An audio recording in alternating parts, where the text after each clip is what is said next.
Hello everyone, my name is Apple Guy. Welcome back to another episode of Let's Play The Legend of Zelda, The Wind Waker HD. In the previous video, we got the 3 Triforce Shards here in the HD version of the game to make more progress on completing the Triforce. And in today's video, we are going to make more progress by getting 2 Triforce Shards.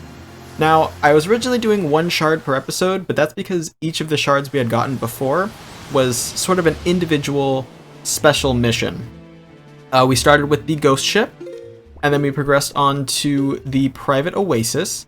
So as you can see, those are both very much so unique areas that held pieces of the Triforce. And then the previous video, we got 3 of them at once because it was all related to Triforce Shards. Today we're going to get 2 pieces because they're all related to whatever we're about to see. I'm not going to spoil it for you. The first one is over here on Stonewasher Island, and the second one we're going to be grabbing is Overlook Island, all the way up in the top right corner. We're reaching the ends of the earth, people. All the way to the ends of the earth. Thankfully, we can teleport around pretty quickly, get to where we need to get to. The Triforce Shard we're getting today has nothing to do with these boats. Have no fear. This is not a boat mission. This is a Link walking on the island mission, which people tend to enjoy. All right, let's hop out here and climb aboard like the explorers that we are. Up and over. Hey, it's the telescope guy. Hi, telescope guy. Ho ho, my, that battery of mounted guns is a dangerous thing. If only someone could blow the entire lot of them to bits. Such a shame that they exist, or there is something wonderful hidden there. That's wonderful. Ouch. What? Okay, was that a cannon boat? That was such a weird cannon boat. It literally fired at me. Wow. Alright, well this is called Stonewasher Island because there's a big giant face made of stone, and it watches. Now it is no longer Stonewasher Isle because I have defeated the Stone Watcher. Alright, if we enter this room, you will notice a collection of doors. Many of them are familiar looking. They look like doors inside of dungeons, and that is because what we have here is essentially like a mini monster rush situation, where as you can see, there are monsters for us to stun and defeat, and once we defeat them all, we will gain progression.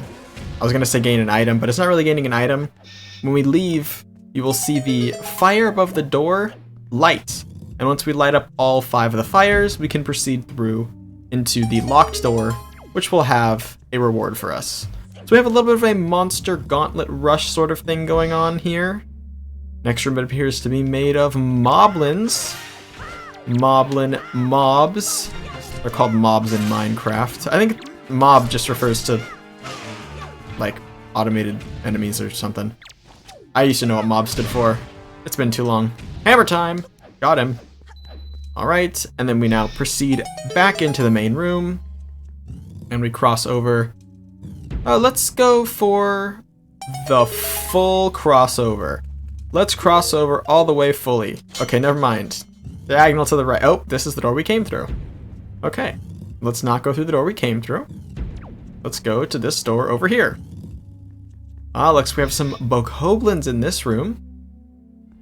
Should be an interesting fight, especially since I can just spin attack. My spin attack range is quite large.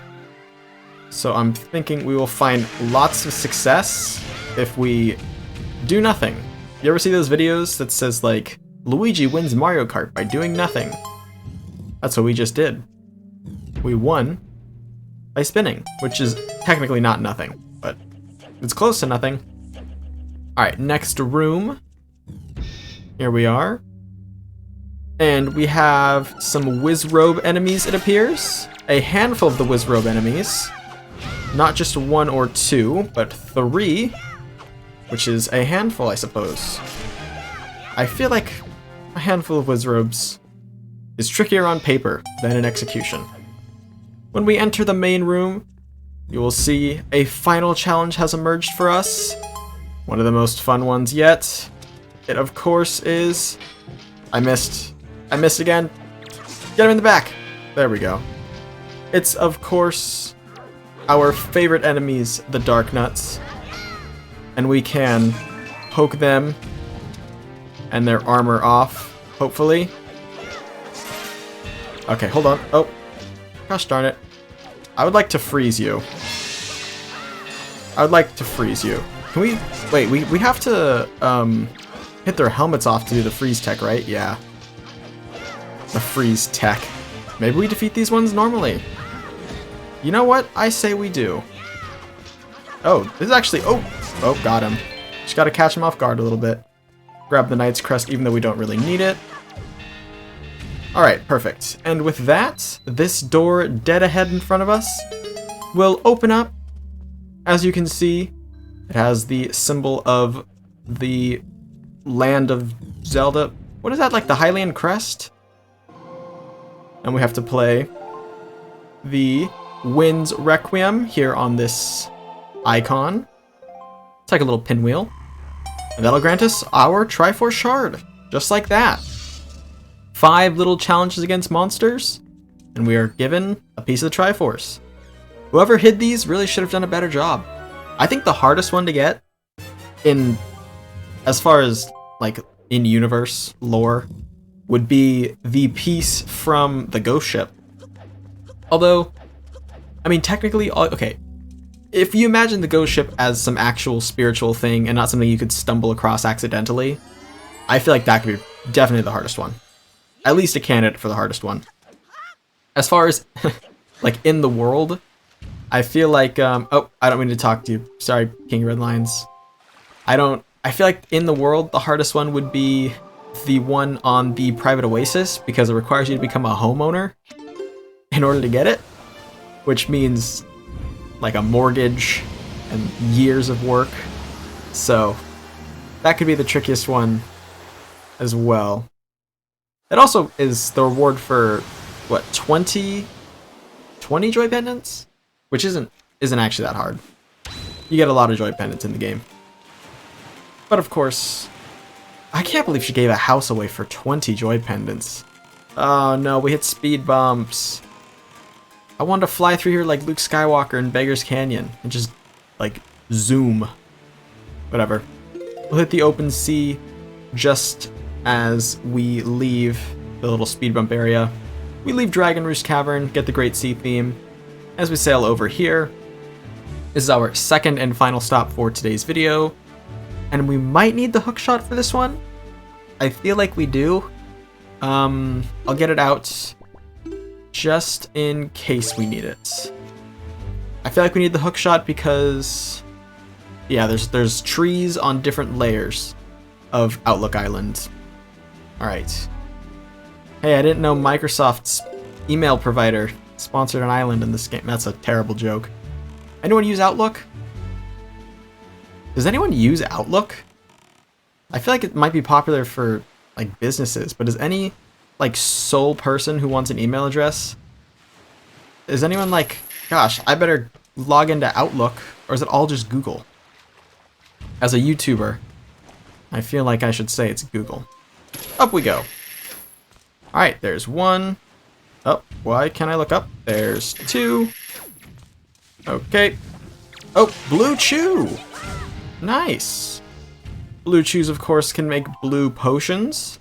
Blue potions are a combination of red and green potions. Refills your life and your magic. Isn't that useful? Alright, here we are. Hole in the ground. We didn't need the hookshot, by the way. I was completely right. And hey, this room looks familiar, doesn't it? It is near identical of the one we just beat, because it, too, is a monster challenge for a piece of the Triforce. We have green Bokoblins this time. The difference between regular Bokoblins and green ones, of course, being that the green ones have shields. There we go. What's really cool and fun about Wind Waker combat is it's very easy to hit a bunch of enemies at once. So getting large groups of enemies thrown at you is arguably one of the coolest things you can have done in the game. It just makes everything very, very intense in the moment. You're swinging at one enemy, you're hitting another. The only time that's not so good is with enemies that you can't swing through, like the Armoses we fought before. And when you fight an Armos, if you miss him, or if you hit an Armos and not in the weak spot, then he just like deflects your attack. There we go. Didn't even use the bow once, solely used jump attacks and, well, normal sword slashes. But yeah, sometimes if they're flying low enough in the air, you can hit them at the peak of your jump slash, which is pretty cool. Alright, next area is over here. You know what though? Just for the sake of doing it in reverse order of how I did it before, I'm just gonna cross map, go diagonal instead of going normal. Okay. As you can see here, we have Armos Knights that you know what? I am rich enough to use my own bombs, I think. I was gonna try and use the provided ones because that's like what they give you. But I don't think I want to do that. I think I'd rather use my own bombs. There we go. Very thoughtful of them to include bomb flowers in case you were to get stuck in here, though. Because if you were stuck, there is you'd have a hard time trying to defeat the Armos Knights if you ran out of all your resources. Which you'd have to plan pretty terribly for that to happen, but it's not impossible. Stalfos this time around.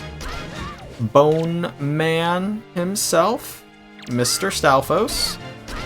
There we go. Cut the legs. There we go. And we got just the skull now. Alright, taking care of one. Let's see, I wonder, is there a freeze tech for this guy too? Ah, no, there's not, because he can't, he's bones. And you can't hit him if he is bones. You can't freeze bones, I guess is the point. I remember when I was making my best of the year 2020 video, because I always do a best of the year compilation for the YouTube channel. Oh, by the way, 4 of these guys now. 4 of them. For the best of the year montage, I included a part where I just said the word bones like a whole lot. Uh-oh. Whoa. Is this some heavy? Oh, this isn't good. Wait, hold on. I can defeat some of these guys. This guy. Got one. Okay, one down. Anyway, I included a part, I think it was me playing Paper Mario, where I just said the word bones a lot. I thought it was the pinnacle of comedy. It was not the pinnacle of comedy. Alright, I'm trying to do something very specific here, and I'm not sure if I can get it to happen. I want to save myself this golden dark nut to be the last one for an epic one-on-one battle, and I got it to work. Alright, no cheap shotting the golden dark nut. I'm gonna fight him one-on-one. In fact, to make it even more fun, no parrying. Skilled combat maneuvers only. Okay, well, okay, I parried. Okay, I parried twice. Anyway, no cheap shots. I'm not freezing him, and I'm gonna use his own weapon against him. This one. Where is he? On guard, good sir. Okay, he's definitely better at swinging it than me, so catch it in the face, bro. Oh, I got him. Oh yeah, you can break the pillars in this room. Similar to how you could use Ganon in the final boss of the Ocarina of Time in order to break the pillars to get like health upgrades, or not health upgrades, but health if you needed it, or magic or whatever. You can break the pillars in this room as well as the room we were in before, and you can get some minor prizes. I was not going to get them all, but now that I started, I feel the need to complete what I began. So here is everything in every single one of these. And now I will pick up small change. Alright, and the door with the Triforce symbol is behind me. The Hylian Crest. Go through here. That's, of course, as opposed to the Hylian Colgate. That's a great joke. I like that one. I like that one. Alright, play the Wind's Requiem. We will uncover a masterfully hidden chest. Swoop in, pick it up. Don't know why it's so spiky. I wish the Triforce chests had a unique design. It would be cool, as opposed to just being the generic cool item. Anyway. Triforce Shard. Now we only need one more. With that, ladies and gentlemen, we head over to our item screen. We're missing one piece of the Triforce. And, well, in the next episode of Let's Play The Legend of Zelda, The Wind Waker HD, we're gonna find that last one, the last Triforce Shard. And well, let me just give you a little hint and tell you, it's back home. Alright, ladies and gentlemen, that is going to be all for now. I want to thank you all so much for watching. If you have enjoyed, please hit like and subscribe, and tell your friends about my channel if you think they would enjoy it. It means a lot to me when you guys my videos around. And I'll catch you guys all back here next time for the next video. Until then, as always, take care.